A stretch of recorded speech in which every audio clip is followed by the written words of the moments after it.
Hello, and welcome to the Comedian's Paradise. This is a podcast where we speak to comedians, clowns, and comedy promoters from across the globe. Now, today's guest is, shall we say, a maestro of crowd work and improv. You hecklers beware, do not say anything to him, he will destroy you. He's a man that can turn crowd work interactions for 3 days. He is as sharp as a kettle. You're going to absolutely love him. Welcome, Trevor Lock. Yay, welcome. Thanks, man. And for those that don't know about you, tell us a little, give us a little introduction and tell us a bit about your comedy story. Well, I would disagree with your introduction. I don't think I destroy hecklers anymore. I think that, that might have been something I did. I don't know, when did you last see me? I think it was a couple years ago. Oh, right. Well, I didn't think I was destroying hecklers in the last 10 years. I mean, I think, I kind of love hecklers now. So I'm trying to think of a heckler that I've needed to destroy. Maybe like I did have one very noisy sort of coachload of drunk Glaswegians turn up to a Edinburgh Festival show last year. But even then, I don't think I was destroying anyone. But so yes, my comedy is it's usually, or probably the reason why I'm on your podcast now is because it's unusual compared to other comedians in that I don't have prepared shows. I don't have jokes. It's spontaneous and it's playful with the audience. It's a kind of crowd work. And it certainly could not work if I destroyed hecklers. I think, the idea of destroying a heckler is you've got some really funny stuff to share with an audience. The heckler is preventing that. It's getting in the way. It's breaking up the flow. It's an interruption. It's annoying. And you need to reassert your authority, if you like, or just shut the person up in the funniest and most effective way possible. And that's not useful for me because I mean, it almost never happens because my shows are I'm just, it's a dance. It's a complete spontaneous interaction with the room. So if somebody wasn't enjoying or wanted to interrupt what was happening, then that would be what was happening. And so it would just, they wouldn't be sort of blocking anything or preventing the next bit in general. So I did a show this year which was a written show, and it's just the same every day. And if somebody had heckled me in that show, and nobody did, but if somebody had, then yes, that would have been the place for me to destroy them so I could get back into the show. But most of what I do, and I guess what most people know me for, certainly for the last 10 years, is that there is no show. And so any heckler would then become part of the show, and there would be no need for me to destroy them, unless they were being sort of antisocial and, unless there was something wrong, in which case, usually they'll end up being shown the door, I guess. But yeah, so that's is that an interesting way of saying what I do? I don't know. But what is it that led you to become to your unique style of comedy rather than sort of what you often see? Well, I suppose I got bored of what I did. What I did was I wrote down bits, learned them, and said them, and sometimes that they would go well, but usually not well enough to prevent a heckler, and then I would. And I suppose I just realised that it was much more fun for me, and then actually it was much more fun for the audience if I didn't have a script. So it's basically, I enjoy writing jokes. I enjoy writing. It's probably a hobby now. And I did a written show this year I wrote a show for the Edinburgh Fringe this year, and that was great. And I enjoyed that, and I'll continue to do that. But I think, I'm probably better, when I don't have a script. My show was very good this year. It got a lot of great reviews. People enjoyed it. I was very proud of it. But I think, uh, I and the audience probably prefer me when I'm off script. Okay. And was there a particular moment that made you realize that you wanted to go more down that avenue, or it was just like through a accumulation of different gigs and doing it a number of Well, years, you're like, right, let's just do this? I mean, so the Edinburgh Fringe in 2013, I had a show. 2014, I think it was actually. I had a show, and the sort of introduction to the show got longer and longer over the first 4 afternoons of performing it. And by the 4th afternoon, I had 15 minutes left to do my Edinburgh hour. And I just thought, well, this tells you something. You're not interested in your show. If you're doing 45 minutes of introduction that is fun and full of laughter, well, why are you bothering with your show? So on the 5th day, I said to myself, right, that's it. You're not going to do that show. You don't respect it. You don't enjoy it. You don't want it. Just do what you're doing. And you're just going to have to make that into a show. And so that's what I did in 2014. And so I used that Edinburgh slot, that run, to develop a show which I called Community Circle. And so I learned how to cope without a script at the Edinburgh Fringe. And it took me a couple of years. I still had sort of things to do. I would read out a fake register like a teacher does at the top of class. Okay. And yeah.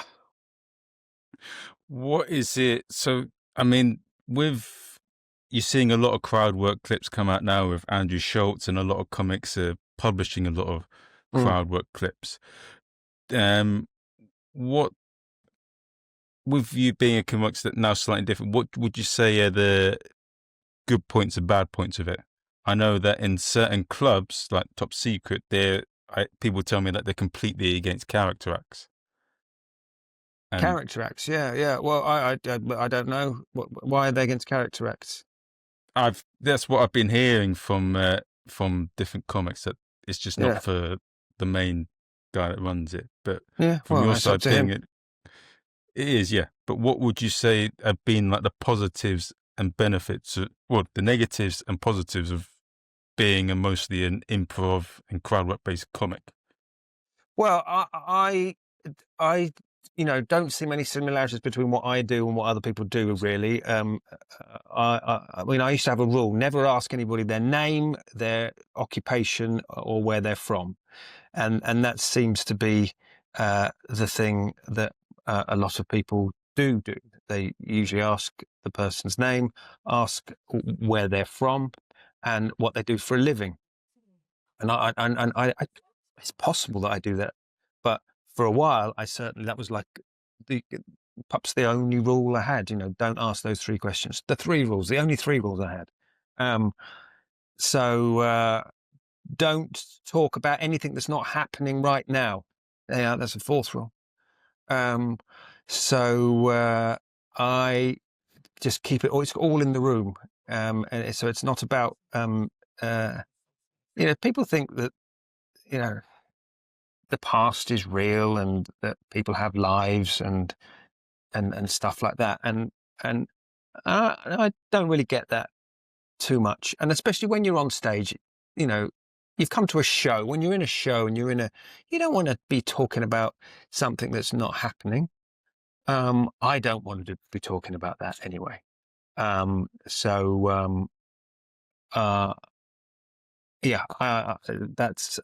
a good thing about crowd work, is that it is live. It is actually something. It's why you go to see a live performance. Actually, you want to see something that's actually happening, and I think with good crowd work, you know, there is the risk of it going wrong, or there's the risk, not necessarily the risk, but you don't know where it's going. You don't know where it's going. You could be surprised, and with most crowd work, that's not the case, because you know that someone's going to be asked their name, they're going to be asked what they do for a living, and they're going to be asked where they're from, and then there's going to be a joke about what they do for a living, and then there's going to be a joke about where they're from. And I'm not violent, and but I think the reason I'm not is because I don't go to see comedy that much. But if I did, I'm sure there would be fewer comics in the world, because it drives me mad to see that. So that's why I don't do that. I can't bear predictable, boring stuff, and so that's the downside. The downside is it's predictable and monotonous and tedious. But the good side is it's spontaneous, it's exciting, it's alive, it's authentic, it's real. It's, you know, it's so that you know. But if you know, it's like anything done badly is rubbish. You know, it's like, okay, so don't have character acts at your show, but if you have good character acts, who cares? If you have shit observational comedians, that isn't better just because they're not character acts. So all we want to see is something that's good. And yeah, that's it, really. I'm going to ask one or two questions on that. Do you have a structure when you're doing the improvisation, like a beginning and end, or what's your process to? Because when you start making a decision to do that, obviously you were developing it and there wasn't a structure. But well, there was a structure to begin with, because I felt very I didn't know what I was doing, so I did have to give myself a structure. So I would I'd walk on with a big sort of like a teacher's, you know, notebook. It didn't have anything written in it, but I would open it up and I'd pretend to do a roll call, read out people's names and see who's in the audience, and get people to say who was here. And that was a prop that gave me the confidence to start. So yeah, I did have a structure to start. I had sort of things to do. And I think that helped the audience as well. I think now I don't need that actually now, because I'm more confident. Because I'm confident in what I'm doing, it means the audience are more confident that it's okay. People just need to feel sort of assured and at ease that it's going all right. And there are, you know, if you're just very good, that is enough. But until you're very good, they just like to know that, okay, well, it will end after 10 minutes. Or they talk for a few minutes and then they say a few seconds and then they say something funny. You know, I don't know. They just need something. They need a structure. And yeah, so at the beginning when I started doing crowd work, I needed that, and so did the audience. So I had little things to do that weren't necessarily gags in themselves, but that's where I could sort of improvise within the framework. So I'm going to call out I'm just going to make up some names. Just call out some names and see if anybody in the audience has those names, and then see what happens from that. So I did that for a couple of years, and that was a fun show. I didn't do it in clubs, obviously. I mean, in clubs, it's quite straightforward to improvise, because you only have to do 20 or 30 minutes. Usually I'm on at the end of the evening, so the audience are completely warmed up and relaxed, and it's relatively easy to find things to make the thing about, but yeah, it's really just paying attention. That's all I have to do when I go up on stage. I just have to notice what is happening and play with it and be playful with it. And when I started out, I didn't know anything really, but I could do it. I didn't know really how I was doing it. And I didn't know what could make it go better or what could make it go worse. And so, because I've been doing it for a long time now, I'm far more confident than I was before, and I don't need so many or any sort of frames or props or yeah, but that is only because I've probably internalized them, and I'm just doing it. Yeah. What apart from them throwing common questions like what's your name, where you're from, what you said there, Yeah. what's another thing you'd say is you see a lot of comics do wrong Well, when doing I don't watch approaching a lot crowd? of comics, so I don't know really, to be honest. I can't, when was the last time I watched a comedy show? I watched one. I did watch one in Edinburgh in August, but club nights, crowd work, comics. I don't know. I don't really. I mean, I watch some MCs sometimes, but I think I would suggest from memory, the main problems are just not noticing what's happening, just not noticing what is happening, listening, sort of noticing with your eyes, listening with your ears. I think that's the way it's done, and responding to that. So if you are going to have a conversation with somebody, actually have a conversation with them. That's what crowd work should be. I think is an actual, authentic, real time interaction, and that can go wrong for me when you're doing lines and manipulating it into bits. That's just comedy. That's just do comedy. Comedy is we've already got comedy, stand-up comedy. That's writing funny stuff and then delivering it in a way that feels like kind of a one-sided conversation. But actual crowd work, I think you should be.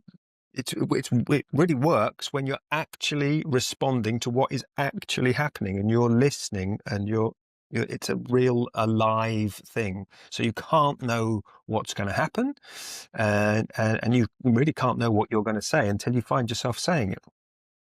Which I guess is why so few people do it like that, and most people do. What's your job? And then think of a funny thing about the job, or maybe they've already thought of a funny thing about the job, or where you from, and then say a funny thing about the country or the town that they're from. So does that make sense? Yeah, be good, very aware of what's going on, and yeah, listen to what's going I on. think for me, the most tedious questions for me to be asked are, what's your name? It's not fun for me to answer that, not just because I'm called Trevor and that's a stupid name. In many parts of the world, Trevor isn't a stupid name. It's just an unusual sound. Some people even say they quite like it. But yeah, so it's a boring question though, isn't it? Because I know the answer and I'm, it never really goes anywhere very exciting. So boring question for me to answer. Where are you from? Again, I've answered that question millions of times in my life. It's boring to me. I know the answer and it's not fun. And then if there are any funny things about where I'm from, I've heard them. And then the other one is, what do I do for, again, I know what I do and I've had to, I've been with boring people before. I've been to parties with dull fucks. That's happened. I've had to say what I do for a living. places before. So that's a horrible thing for me to be asked, even though, it's usually quite exciting for the other person to hear that I'm a comedian. That's you. And, I've never met one of those before. But it's, for me, that question is dull because I hear it over and over. And then I kind of know the sort of things that's going to be said. So then I think, okay, if that's how I feel about those three questions, I wonder if other people that, have the same kind of shape as me, a face on the front of their head and legs underneath the tummy, if those kind of animals will also find those questions incredibly tedious. So whilst it's, I want to make people laugh and have an amazing time, but, the first step is don't make them really bored and think, oh, fuck, here we go again. So I think I've got an advantage over most comics in that I don't put myself at a disadvantage by saying, what's your name? Where are you from? What kind of job have you got? Just don't annoy people to begin with. And you're not just annoying the people you're asking that question to, you're annoying everyone else that can hear that question. It's not nice for people to hear that. It's not a nice, kind thing to do, to say to anybody, what's your name? Where are you from? What's your job? It's the worst thing you can say to it. A horrible thing. I don't know the name of my wife. And that is why we got married. Because I'm nice. I don't have no idea what she does. Yeah. Then I've never looked at her passport. Well, would you 50 make years we're celebrating this year. 50 years? Oh, Yeah, bloody hell. all because I've never asked her those three questions. Yeah. But you see what I mean? I think just give people a break from who they are. They've come out to be entertained. And like I say, whether it's the person that's been asked the questions or the people that are having to listen to it as part of the entertainment that they paid money for, I just think, take them out of themselves. And where are you from? Jobs and countries, just like, that's what we live in. That's what the news is all about. That's what, give us a break from those stuff. Unless you're a genius. If you can say something brand new and mind-blowing about a job or a place, the floor is yours, baby. And sometimes that happens, but not enough. Well, I think Trevor Noah does that quite a lot, doesn't he? But he makes accurate assumptions, and he's very aware. I know that Sculpt mentioned it when he's supporting him. When he travels to different parts of the world, he makes accurate jokes about the area, which they all understand, and they appreciate because he's taken the time to understand them. He's not answered like surface level boring questions. Yeah, I don't know. I can't comment about him. But, I refuse to comment on other more successful comedians who have my name. But it's funny that you mentioned that, and you're probably going to get annoyed by what I'm going to say here. But when I was younger, I used to hear the thing forward. Like people used to say, if you talk about family, occupation, or whatever, but whenever I used to do that when I was younger, I used to annoy the shit out of people. It's like, one, it's too personal, and I think you're making people uncomfortable when you do that. But when I talked about like food or entertainment, that seems to be a topic that people are more likely to want to talk about. Yeah, and I think, people like to consider themselves to be individuals. They like to think that they are, they've got their own story that's unique to them. And if that's true, where they're from and what they do are not the unique things. There are millions of people from wherever people are from. In terms of countries, there are thousands of people from the town that you're from. Even if you do something quite unusual, like, a horse masseuse or a stand-up comedian, there are still, a lot of horse masseuses and a lot of stand-up comedians. So, those things are the least unique about. They're not the things that define you, really, I think. There we go. Maybe I'm wrong. No, it's the inner layers. It's the personality. Yeah, and I just think people go to the comedy to have a break from themselves. That's what I think. I mean, and that's why I do comedy, to have a break from myself. When I'm on stage, whether it's for 10 minutes or 2 hours, I get a break from being me. And so does everybody else who's in the room. They don't have to be themselves. Is there any mantra you do before you go on, before you get sharp? Like, if you've had a shitty day, do you meditate? Do you, I don't know, dance? No, I don't. I think I used to have different things. I used to sort of, try and get my energy up by pumping my arms and moving my legs. But no, I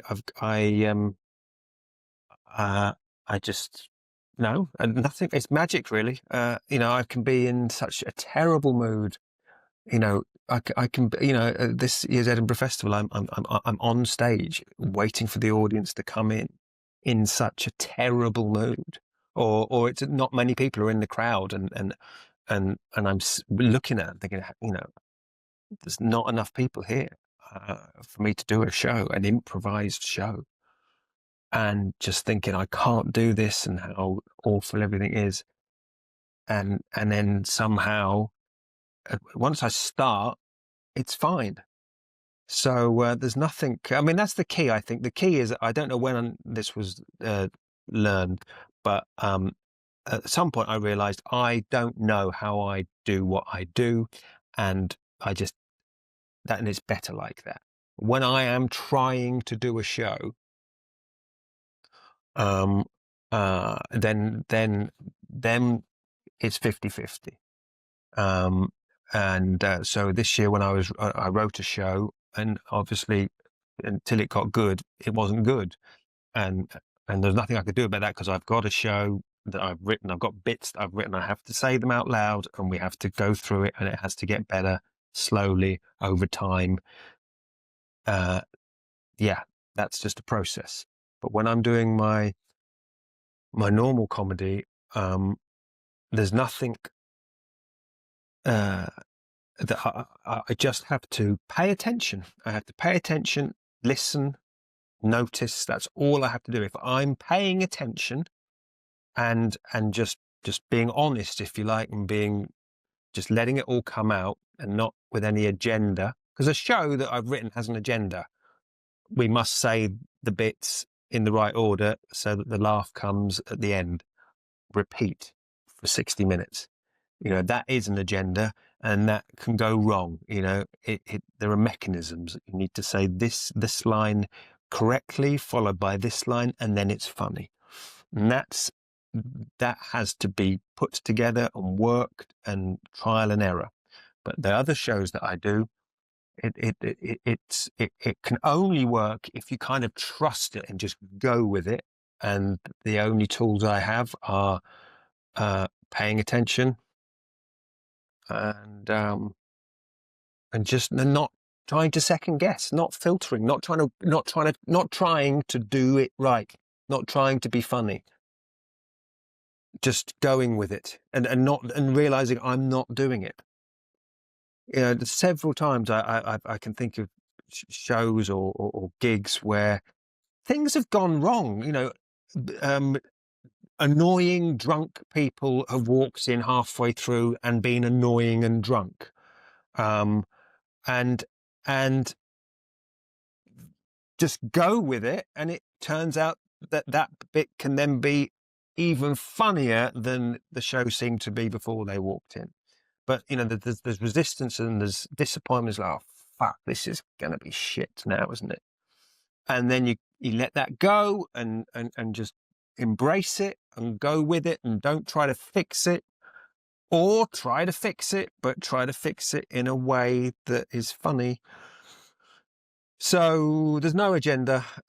You've and I've been doing this for years, so I trust, but I don't trust myself really. I mean, part of me I trust myself, but I've just seen it happen. I've just seen it work when it shouldn't work so many times.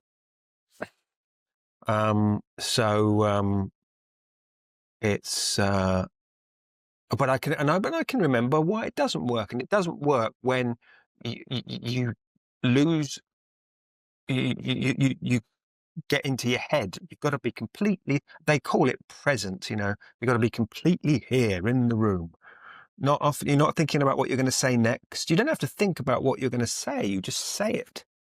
It's like having a really good conversation with somebody where you're listening to what they're saying, and then what you say automatically is a response to what they are saying. You're not planning anything. You're just listening, and then when there's a thing to say, it comes out.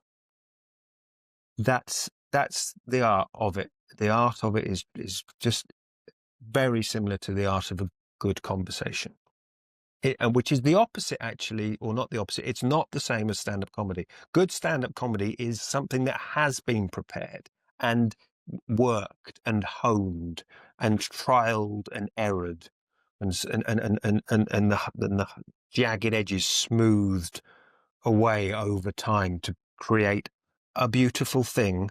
That it's better that people don't heckle and walk in late, and it's a beautiful, and that's not a conversation, that's a piece of stand-up comedy. It's a monologue. In the Spanish they call it stand-up comedy now, but they used to be a monologuista, a monologue. And that's much more accurate, really, because that's what it is. It's a monologue.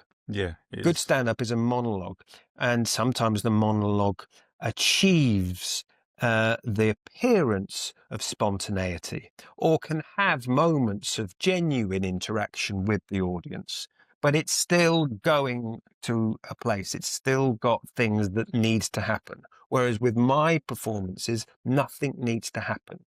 I don't. Oh, I mean, they need to laugh.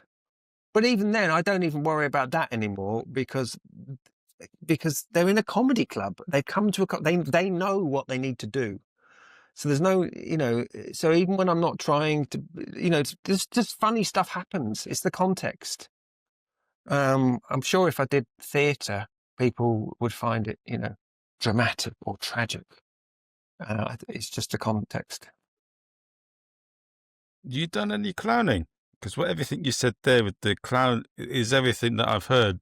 What you said there, here from a lot of clowning workshops. Everything Yeah, you said there. I people have said that. Yeah. I sometimes watch clowns on the internet, and a couple of years ago, me and my best friend thought, oh, let's go and do some clowning. But we didn't. But yes, I guess there are similarities to that.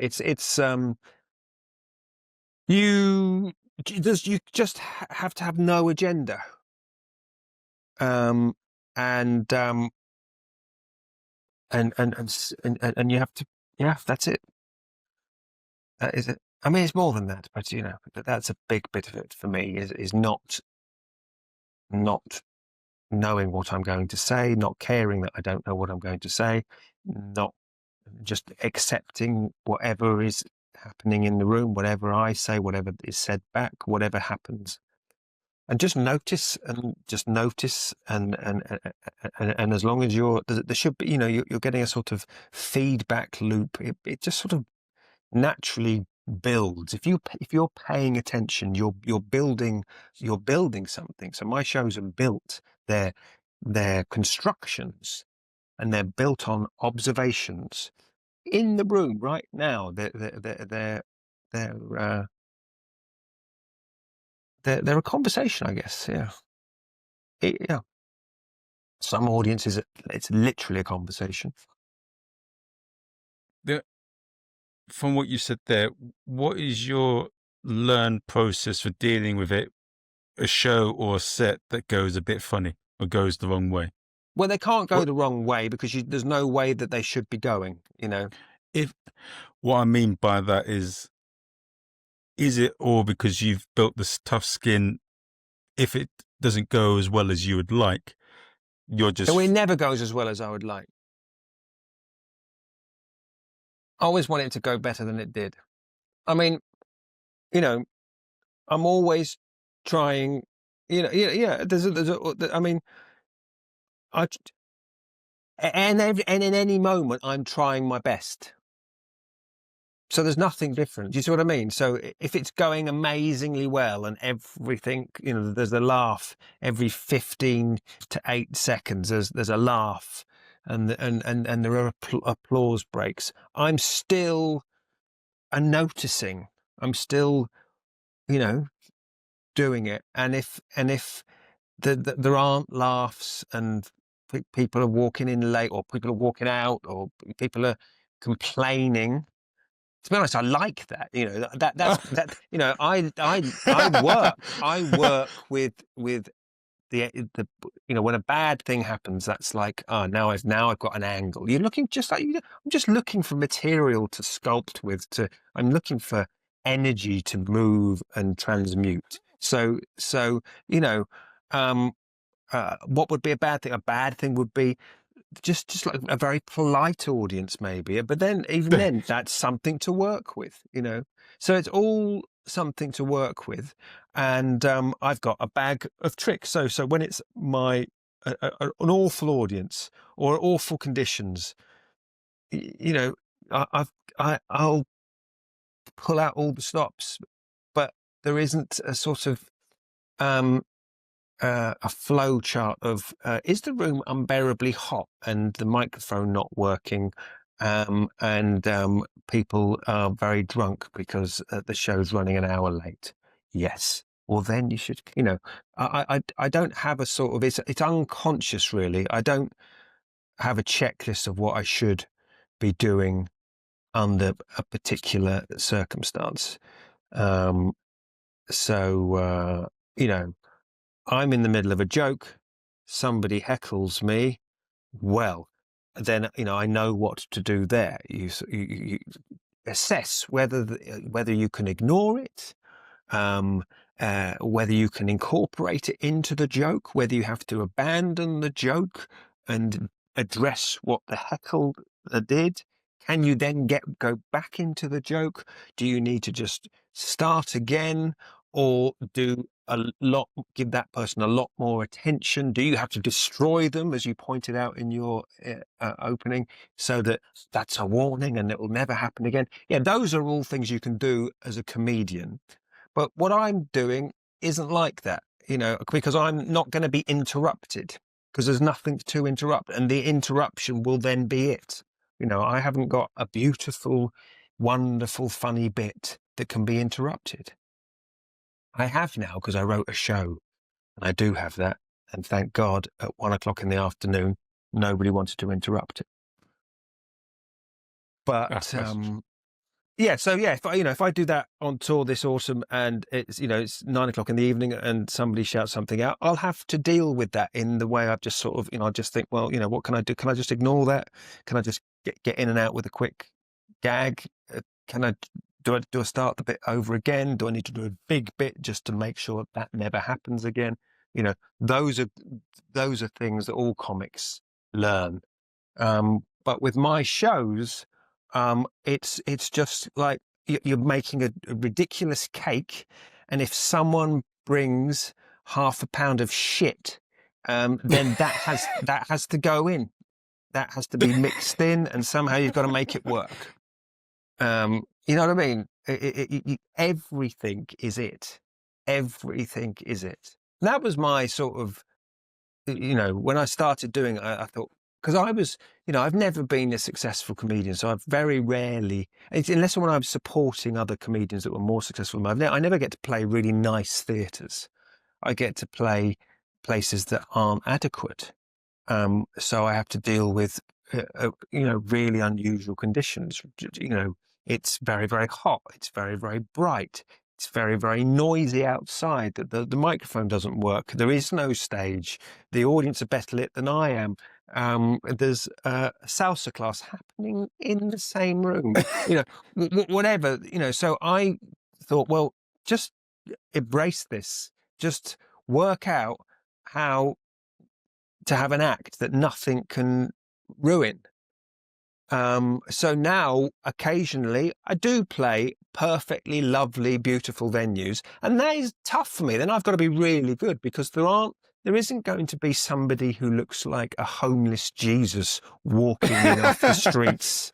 There isn't going to be a child running in to pick up their ball. It's people who've paid £20 to sit in a place that was built for this, and they're all looking at me. So that's a hard situation for me, where nothing is going. And then if somebody heckles me, then I'm so grateful. And it's a gift. It's a gift from the audience when they do that. Yeah. And so I wanted to have an act where whatever happened, it would be a gift to me. So if the room is totally inappropriate for stand-up comedy, then that's a gift to the act that I do. That's a gift. If the audience really don't speak English very well, then okay, that's a gift to me. They're mainly stoned. Okay, well, I've got an act where that's a gift to me. They're mainly drunk. They're all Christians. This is why I think came to this act in a way, was just because, fuck me, I've had to play some weird places, and just don't, if you don't have anything prepared. St. Francis of Assisi, I think, said, the person that expects nothing can be delighted by everything. And I think that's kind of like how we were when we were kids, when we were about 5 or 6, just when we were just sort of going to school. Everything was exciting, really. Everything, until we sort of built up expectations, but pretty much everything was cool. Everything was exciting, because we didn't really have much life experience to compare it against. It was all new and brilliant.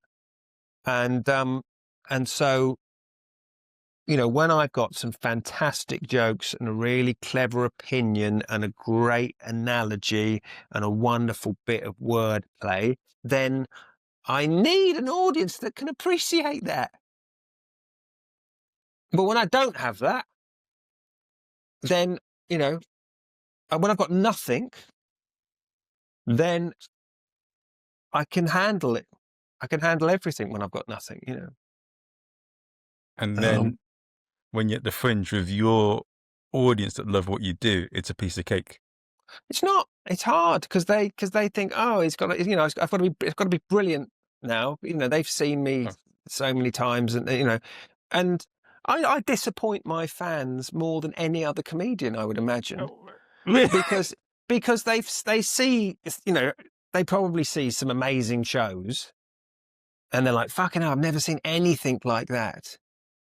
And so my shows are never the same. Never the same. Even when it's the same show, it's never the same. So they'll come back and they'll love it that it's completely different. But sometimes they'll come back. I can remember this year, some people came back and they go, "Oh yeah, well, we were here last year," and I was like, "Oh well," and I could tell, "Well, which show did you see last year?" And they'll say a thing that happened, and the fact that they can remember a thing that happened means that obviously that was. And this year, well, nothing like that happened, unfortunately. I did the best I could do, and it was probably a very good show. But it wasn't the mind-blowing thing that they first saw, which is why they came to see me again. That's the nature of what I do. And I do think that's why people like to come and see me. Even this year, I had people come and see the same show. I've got 3 shows every day, but sometimes people would come and see then they might come and see all three, but they might come and see the same show more than once. Because, like, you can't quite believe, was it meant to go like that? So you might want to come back and just check to see what could it have gone like if that didn't happen or these people weren't in. How do you steer it towards the ending, with it being based on what's there? How do you surface the wave to get it to a right kind of ending? Well, I just try to sort of just weave it back in. I suppose people would call it callbacks. I try to find the narratives. I try to, I do try. My shows are about building narratives, building stories, and so then when I realise, oh, we've got to end now, then I think of an ending.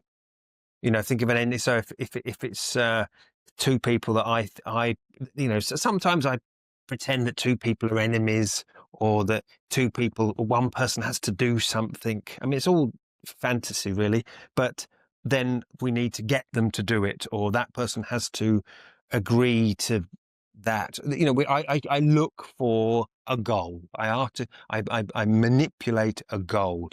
So I've got all this. So if the show's an hour long, after 45 minutes, I've got all this material. We've talked about umbrellas and crumbs here, and this person's got a hidden nipple on the top of their head there. I've got all the raw material, and I just need to sort of tie it up somehow. So I try to come to some kind of conclusion, but I don't. It's very rarely successful. What I used to do is do a prayer. I used to end on a prayer. That was quite an easy way of ending. And then we would just pray for everyone in the room that I could remember what their contribution to the show had been. And blessed is the person that has a spare nipple, a superfluous papillary on the top of their head, for they shall, surprise people that when it gets cold and they remove their hat. A prayer. Or I would just thank people, and again, just go around the room remembering what people had done, or what I said, what their contribution had been.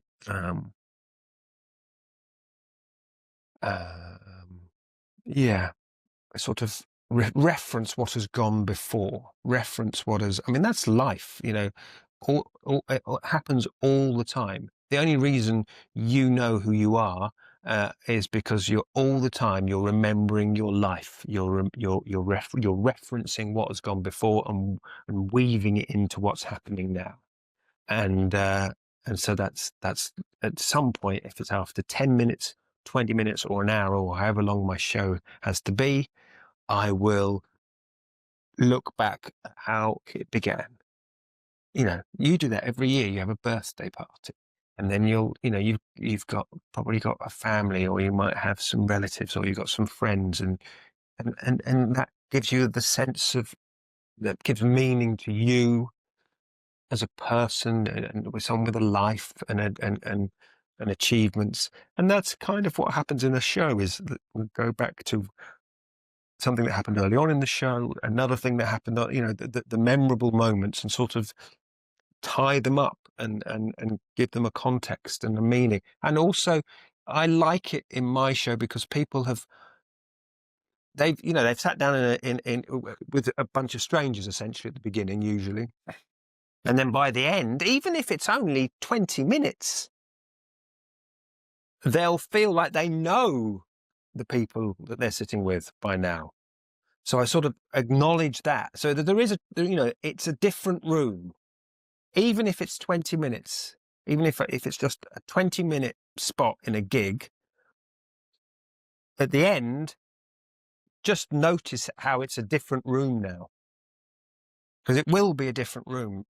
Different people will have become different people, will have represented different things, would have, it will have changed. And I just have to sort of acknowledge what has happened. And then it's a natural ending because people realize, oh yeah, those people aren't really French. Those those three aren't all married to each other. That man isn't that person's son. That was all make believe or whatever, Ooh. Are we, yes, we are kind of all a big family, but not really, Okay. That's interesting. No. But okay. And are you going to be doing so you're touring? Are you going to be doing the whole? No, I don't Oh, tour. No, no. I mean, define a tour. Well, it's not what I'm doing. No, I will probably do some shows, but they won't be on the same poster, and they won't be within a 3-month period, evenly no. spaced. There'll be, my next show is, I'm going to be doing an unusual show on next Saturday in Berlin, and then I'll do another show I think the following Saturday in Berlin. So I've got a couple of shows coming up in Berlin. I think I'm going to do a show in Bath if people buy tickets. Knowing my luck, even if they don't, I'll have to do it. And I will do a show in November, and then I think I'm going to do a tour of Japan in February. A very short tour, like a week. I think I might do 5 or 6 shows in 7 days in Japan, mainly in Tokyo. I have heard a lot of comics out in Asia where there's an Irish comic that I did a podcast, well, Northern Irish. He said that when he was over in Cambodia, he mentioned that he wanted to perform, and the guy said, "Okay, we'll bring 50 people along," and it was just someone that he met, and then boom. Mm-hmm. I heard.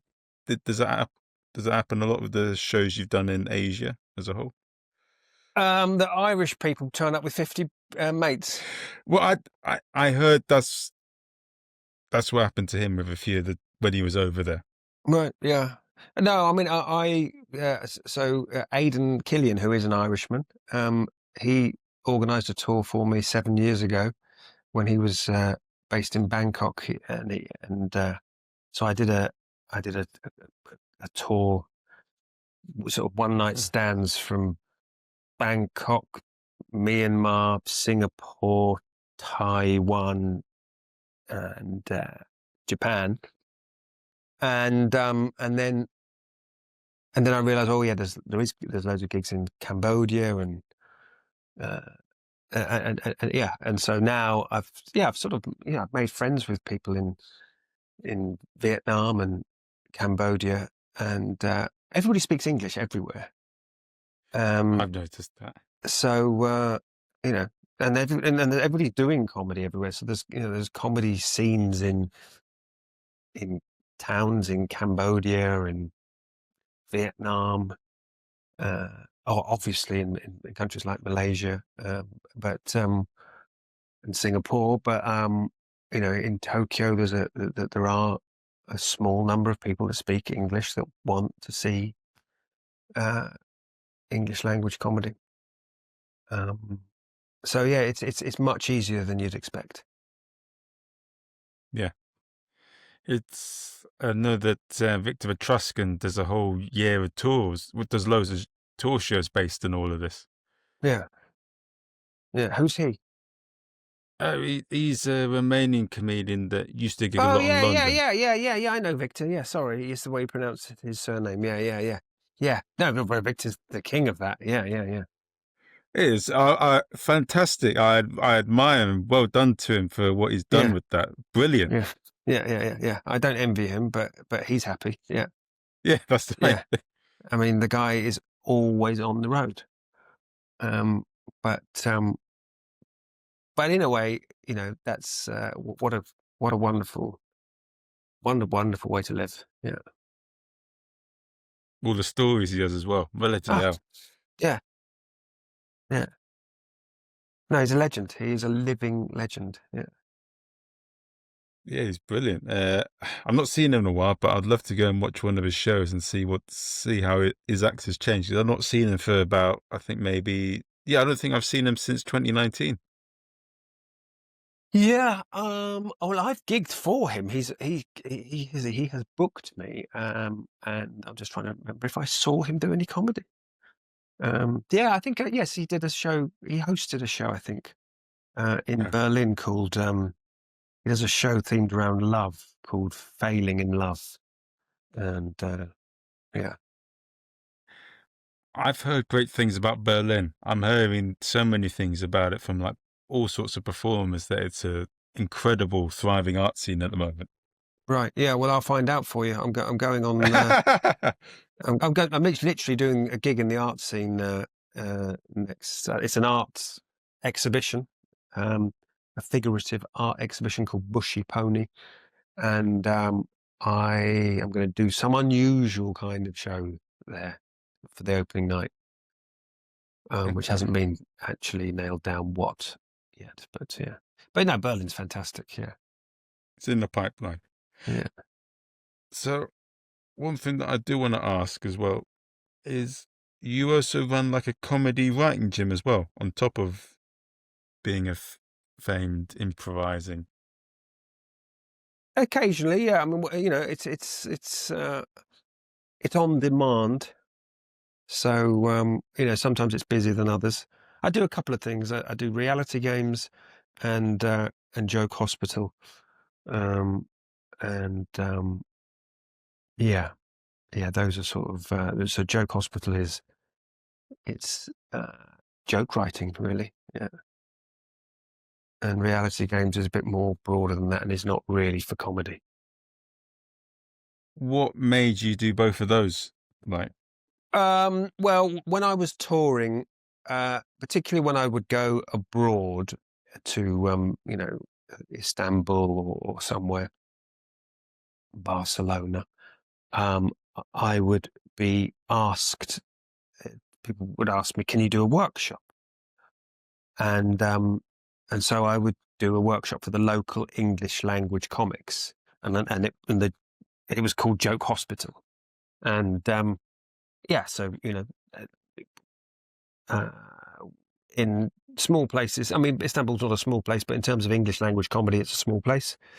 So when an overseas comic, an experienced overseas comic comes in, it seems like a fair thing to do to get them to do a workshop. So that's how I started. And then when the pandemic came, everyone's got nothing to do. So I joined a writers' workshop, and I realised, oh yeah, this writer's workshop, which I was doing online, is really brilliant. I could do, because I cancelled a tour in the first bit of the pandemic, and there was lots of joke hospitals cancelled. So I did them online. I replaced the cancelled joke hospitals with online ones. And then I realized, oh, actually, in towns where there's just one English speaking comic, they can log on. So we would do groups, and there'd be, somebody from Cape Town, somebody from Phnom Penh, somebody from Tokyo, somebody from, I don't know, what's the capital of Finland called? Helsinki. You have people all around the world joining in. And so, yeah, it seemed like a fun thing to do. And then after the pandemic, yeah, it's word of mouth spread. And then reality games was a sort of like an expanded version of Joke Hospital. It was more like a creativity, productivity program. Then that lasted 28 days. And yeah, so those things happen sometimes. I'm having a break from them at the minute. okay. Um, but I don't think it's going to last longer than a couple of days. It it's funny with comedy, isn't it? I hear a lot of comedians on the podcast. They always tell me they find it funny how much admin is a part of being a comic. It's Yeah. That's absolutely right. That is most of it. In fact, is that. Yeah. So funny that. Um, for anyone that's sort of listening in right now, Yeah. um, what is one advice you'd like to share about the comedy journey, and how do people find out about you? Well, the best piece of advice I can give anyone is never listen to me. And if you're curious about, you can contact me, I think, on Instagram at the Trevor Lock. Yeah, you don't need any I mean, I don't know, I can't guess what kind of advice people might need. Unsolicited advice. I don't know. I doubt I have any unsolicited gems of wisdom that haven't already been heard. Um, I think the great thing about performance is that it can be reinvented. Um, and so, and you can do something. You can do something. You're in, when you watch something, well, you've got to watch what other people have done, what other people's taste is. But when you can create your thing. You can do, and that's really the amazing thing. And then you can possibly put something new into the world. So, don't underestimate your own powers of creativity and your unusual, unique point of view. Okay. And okay, and is there any shows that you'd like to plug at the end? No, I don't know when's this going out. It'll be going out tomorrow. Okay. Well, if you're in Berlin, come to Bushy Pony. So find me on at the Trevor Lock on Instagram, and then come to Bushy Pony on the 27th. The tickets are free actually, but they are limited. It's and it is going to be a great exhibition and a great night. And then if you can't do, then if you're in Berlin on the 4th of October, come and see Love Letter to a Stranger, which is a show I'm going to be doing in Berlin on the 4th of October. And then if you're in Bath on the 17th of October, come to see my critically acclaimed comedy poetry show, How to Drink a Glass of Water, in Bath. All right. Yeah. So you know where to go if you want to find out about Trevor. If Yeah. you've liked this episode, give it a 5-star review on Amazon or iTunes. Subscribe to the Patreon. But if not, just don't tell anyone. Keep it to yourself.